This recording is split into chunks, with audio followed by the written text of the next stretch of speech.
Hello, నేను మీ Suresh Katuri. Welcome to Katuri gospel media.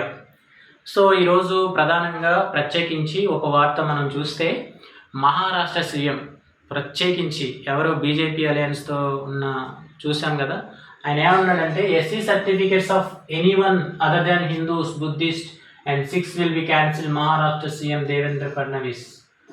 So ఈయన ఏమన్నాడంటే, మహారాష్ట్రలో ఉన్న ఎవరైతే ఎస్సీలు ఉన్నారో వాళ్ళల్లో హిందువులు, సిక్కులు, బుద్ధిస్టులు ఈ ముగ్గురు తప్ప రిమైనింగ్ వాళ్ళందరూ ఎస్సీ సర్టిఫికేట్స్ క్యాన్సిల్ చేస్తాము అంటున్నాడు. సో వచ్చారు, ఇక దారిలోకి వచ్చారు, 1 by 1 నడిపిస్తూ ఉన్నారు. ఎంత దారుణం అంటే 1950లో ఒక ప్రెసిడెన్షియల్ ఆర్డర్ తీసుకొచ్చి, ఒక ఇల్లీగల్ ప్రెసిడెన్షియల్ ఆర్డర్ తీసుకొచ్చి దాని మీద ఈ రిజర్వేషన్లకి అడ్డుకట్ట వేయడానికి దాన్ని తీసుకొచ్చి ఎస్సీలు ప్రత్యేకించి ఎవరైతే ఎస్సీలు ఉన్నారో వీళ్ళు బీసీసీ తీసుకొని క్రిస్టియన్ కన్వర్ట్గా అయితేనే వీళ్ళు క్రిస్టియన్స్గా అవుతారు అని చెప్పేసి ఒక దాన్ని ఏమంటారు, ఒక దారుణమైన, ఒక దరిద్రమైన చట్టాన్ని తీసుకొచ్చారు. ఇప్పటికి అది తీసుకొచ్చి మన స్వాతంత్రం వచ్చిన ఎన్ని సంవత్సరాలు అవుతుందో, 75 సంవత్సరాలు ప్లస్ అవుతుంది దాన్ని తీసుకొచ్చి. ఆ ప్రెసిడెన్షియల్ ఆర్డర్ని ఇంకా రన్ చేస్తూనే ఉన్నారు. దాని మీద ఇప్పటికీ సుప్రీంకోర్టులో ఎన్నో కేసులు పడ్డాయి. అయినా కానీ దాన్ని బెంచ్ మీద రానికుండా ఏదో ఒకటి కమిటీ వేసి కాలయాపన చేస్తున్నారు. ఇది ఎక్కడ అన్యాయం నాకు అర్థం కాదు. ఇప్పుడు 1950లో ప్రెసిడెన్షియల్ ఆర్డర్ వచ్చినప్పుడు 1960లో ఎవరు ఫస్ట్ ధర్నాలు చేసింది? ఎవరు చేశారు? సిక్కులు చేశారు, ఫైట్ చేశారు. మేము ఎస్సీల్లో పుట్టాము, ఎస్సీల్లో పెరిగాము, మేము మతం మార్చుకున్నంత మాత్రాన మా ఆర్థిక స్థితిగతులే మారటం లేదని వాళ్ళు ఫైట్ చేశారు. 5 సంవత్సరాలు వాళ్ళు కంటిన్యూస్గా ఫైట్ చేస్తే వాళ్ళకి ఎస్సీ సిక్ హోదా ఇచ్చారు. ఫస్ట్లో వాళ్ళకి లేదు, వాళ్ళు సిక్ హోదా తెచ్చుకున్నారు ఫైట్ చేసి. సో వాళ్ళు ఎస్సీ సిక్ క్రిస్టియన్స్గా కూడా ఎస్సీ సిక్గా వాళ్ళు వెళ్ళిపోవచ్చు, వాళ్ళు ఎస్సీ సిక్స్ అని చెప్పుకోవచ్చు. వాళ్ళకి రిజర్వేషన్ వర్తిస్తుంది, వాళ్ళు రిలీజియన్ పరంగా కూడా వర్తిస్తుంది. దాని తర్వాత 1980-90 మధ్యలో ఎవరో బుద్ధిస్టులు ఫైట్ చేశారు. వాళ్ళు కూడా 10 years పోరాడారు, ఫైట్ చేశారు. వాళ్ళు కూడా ఎస్సీ బుద్ధిస్టులు అని చెప్పేసి వాళ్ళని చేర్చుకున్నారు. తర్వాత ఇంకెవరు ఉన్నారు ఇక్కడ? హిందూస్. ఆల్రెడీ మన ఎవరైతే ఉన్నారో ఎస్సీలో హిందూయిజాన్ని ప్రాక్టీస్ చేసి ఉన్నారో వాళ్ళకి ఆల్రెడీ రిజర్వేషన్స్ ఉంటూ ఉన్నాయి. ఇక్కడ వచ్చిన సిక్ ఏంటంటే, మొట్టమొదటి నుంచి ఎక్కడికి వెళ్ళాలో తెలియదు, ఊరు బయట ఉంచారు. ఒక దాన్ని ఏమంటారు, ఒక గుడికి రాని లేదు, ఎన్నో కష్టాలు పడ్డారు, తరతరాల నుంచి వేధించారు. ఇన్ని చేసి కూడా ఇప్పుడు చిన్నగా వీళ్ళ గవర్నమెంట్ వచ్చిన తర్వాత అమలు చేయాలని చూస్తున్నారు. ఉన్నారు కదా, ఈడబ్ల్యూఎస్ జనాభా ఎంత ఉన్నారు? 6.6% ఉన్నారు. వాళ్ళకి రిజర్వేషన్ ఎంత ఇచ్చారు మీరు? 10% ఇచ్చారు. సో ఎస్సీల్లో ఉన్నవాళ్ళు యేసుక్రీస్తుని సొంత రక్షకుడిగా అంగీకరించి మార్గంగా వెళ్తే వాళ్ళ స్థితిగతులు మారిపోయి వీళ్ళ రిజర్వేషన్ పోతుంది. ఈడబ్ల్యూఎస్లో 6% ఉన్న వాళ్ళకి 10% రిజర్వేషన్ ఇస్తే వాళ్ళు ఏదైనా వాళ్ళ రిలీజియన్ పెట్టుకోవచ్చు, వాళ్ళ పొలం పోదు. ఇది ఎక్కడ న్యాయం అసలు? కాదు, ఇది ఎక్కడ న్యాయం? జస్టిస్ ఉందా అసలు? పూర్తిగా మనం గణాంకాలు కనుక మనం చూస్తే వీళ్ళు ఎంత అన్యాయం చేస్తున్నారంటే 1950 యొక్క ప్రెసిడెన్షియల్ ఆర్డర్ని ఉంచుకొని ఒకసారి చూద్దాం. సో మనం అనుకుంటాం కానీ క్రిస్టియానిటీలో క్యాస్ట్లు ఏంటని దయచేసి అట్లా అనుకోవద్దు. ఎందుకంటే అది థియరాటికల్గానే, హృదయంలో ప్రతి ఒక్కరు కూడా ఆలోచించండి. ప్రతి ఒక్కరూ క్యాస్ట్ని ప్రాక్టీస్ చేస్తున్నారు. మేబీ కొంతమంది చేయకపోవచ్చేమో కానీ చాలామంది, most of the people practice చేస్తున్నారు. సో అందులో భాగంగా ప్రజెంట్ మనం గణాంకాలు చూస్తే ఎవరైతే ఉన్నారో ఓపెన్ కేటగిరీ, ఈ ఓపెన్ కేటగిరీ వాళ్ళు కనుక యేసుక్రీస్తుని సొంత రక్షకుడిగా అంగీకరిస్తే వీళ్ళ కులం మారదు, వీళ్ళ ఏ మతాన్నైనా అంగీకరించవచ్చు, తీసుకోవచ్చు, అలాగే రిజర్వేషన్ పోదు వీళ్ళకి. సో వీళ్ళకి రిజర్వేషన్ ఎక్కడదే అనొచ్చు మీరు. ఈడబ్ల్యూఎస్ కోటా ఎంత? వాళ్ళు ఉన్న జనాభా వచ్చేసి 6%, కానీ వాళ్ళకి ఇస్తున్న కోటా ఎంత? 10%. అంటే ఇందులో అన్ని కేటగిరీ వాళ్ళు ఉన్నారు, గుర్తుంచుకోవాలి. అప్పర్ క్యాస్ట్కి సంబంధించిన, ఓపెన్ కేటగిరీకి సంబంధించిన వాళ్ళు అందరూ కూడా ఈ 10% రిజర్వేషన్ని అనుభవిస్తున్నారు. భారతదేశంలో అన్ని వర్గాల వారికి రిజర్వేషన్ ఉంది. దయచేసి గుర్తుంచుకోండి. ఎవరైతే వాళ్ళు రిజర్వేషన్ తింటున్నారు, వీళ్ళు రిజర్వేషన్ తింటున్నారని వాళ్ళ మీద పడి ఏడుస్తున్నారో వాళ్ళందరూ గుర్తుంచుకోవాల్సింది ఏంటంటే, అన్ని కేటగిరీలకి ఓసీ, బీసీ, ఎస్సీ, ఎస్టీ అన్ని కేటగిరీలకి రిజర్వేషన్స్ ఉన్నాయి. అది మనం మైండ్లో పెట్టుకోవాల్సిన అవసరం ఉంది. ఎవడు రిజర్వేషన్ ఎవడు తినడం లేదు. సో ఓపెన్ కేటగిరీ నుంచి యేసుక్రీస్తుని అంగీకరిస్తే వాళ్ళ కులం మారదు, మతం మారదు. ఏ మతాన్నైనా స్వీకరించవచ్చు, వాళ్ళ రిజర్వేషన్ పోదు.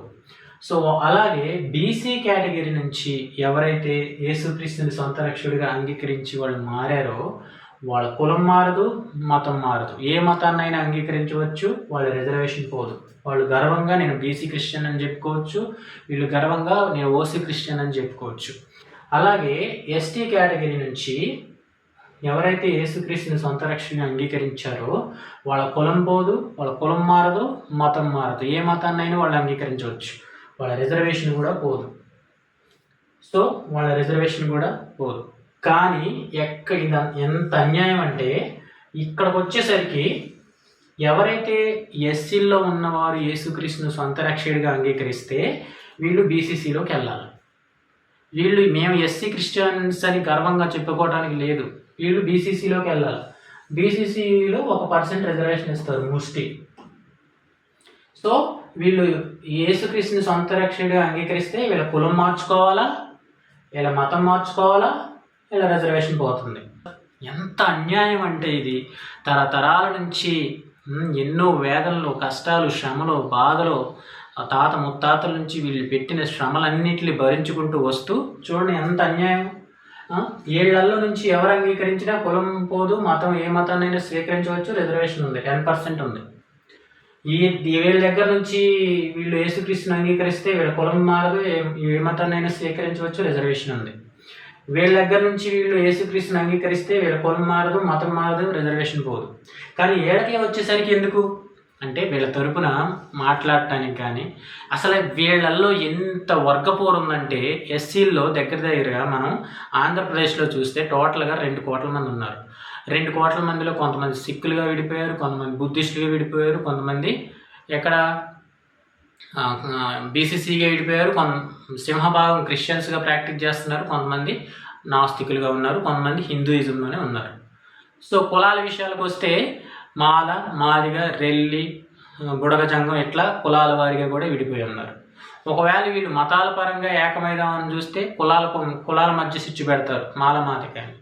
ఒకవేళ వీళ్ళు కులాల పరంగా ఏకమైదామని చూస్తే మతాల పరంగా చిచ్చు పెడతారు. ఒరే ఎస్సీలో ఉన్న హిందువులను రెచ్చగొట్టి ఒరే మీ రిజర్వేషన్ తింటున్నారా అని ఈ క్రిస్టియన్స్ మీద అటాక్ చేపిస్తారు. సో ఎంత దారుణమైన పరిస్థితి ఉంది. ఎవరు వీళ్ళని ఎడగొట్టాల్సిన అవసరం లేదు. వీళ్ళే ఆల్రెడీ విడిపోయారు, శాఖలుగా అనాథలు అయిపోయి చెక్కలుగా ముక్కలుగా విడిపోయి ఉన్నారు.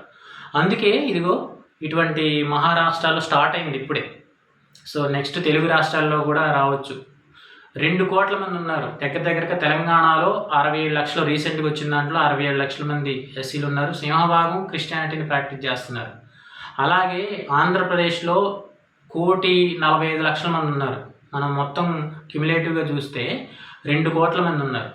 సో దయచేసి ఆలోచించండి, అది నెక్స్ట్ మన రాష్ట్రానికి వచ్చే అవకాశం ఉంది. ఎక్కడ అసలు వీళ్ళందరికీ రిజర్వేషన్ ఇచ్చినప్పుడు ఇంత అన్యాయం ఎక్కడ?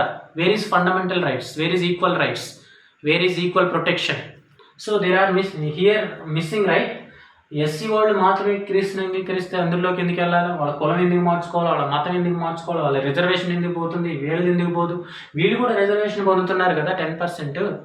ఈయన మాత్రమే ఇందులోకి వెళ్ళంగానే ఈయన స్థితిగతులు మారుతున్నాయా? ఆర్థికంగా ఎదుగుతున్నాడా? వీళ్ళు వెళ్తే ఆర్థికంగా ఎదగట్లేదు కాబట్టి వాళ్ళకి 10% ఇస్తున్నారా? 6% ఉన్న వాళ్ళకి ఇది అన్యాయంగా కనిపించడం లేదా? అన్యాయం మీద పోరాడాల్సిన అవసరం మనకు లేదా? అన్యాయం కదా ఇది. సో మనం కళనెత్తాల. ఎవరైతే యవనస్తులు ఉన్నారో గతం కథ. సో ఎవరైతే యవనస్తులు ఉన్నారో మనం ప్రార్థన చేయాలా, ఎట్ ద సేమ్ టైం పోరాటం కూడా చేయాలి. సో ఇది మనం నేర్చుకోవాల్సిన అవసరం ఉంది. రాబో రోజుల్లో చాలా గడ్డు పరిస్థితులు వచ్చే అవకాశం ఉంది. They are going to ban Bible, might be. చర్చెస్కి వెళ్లకుండా వేరే చట్టాలు తీసుకురావచ్చు. సో మనం మౌనంగా ఉన్నంత వరకే.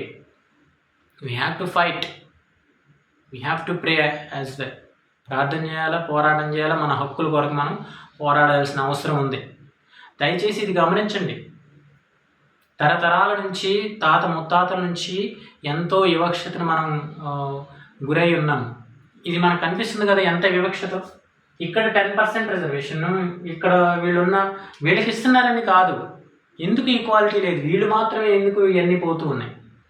That is very important. So అందులో అంత పెద్ద ప్రాబ్లం ఏం కనిపించింది వీళ్ళకి? కుట్ర కాదా ఇది? వీళ్ళ తరపున మాట్లాడటానికి ఒక మంచి నాయకుడు లేడని కదా.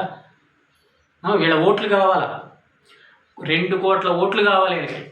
ఆంధ్ర తెలంగాణలో ఉన్న 2 కోట్ల ఓట్లు కావాలా. మనం వెళ్ళి గుడ్డిగా ఓట్లు వేయాలి. ఓట్లకు వచ్చినప్పుడు మనం నిలదీయాల్సిన అవసరం ఉంది నాయకుల్ని.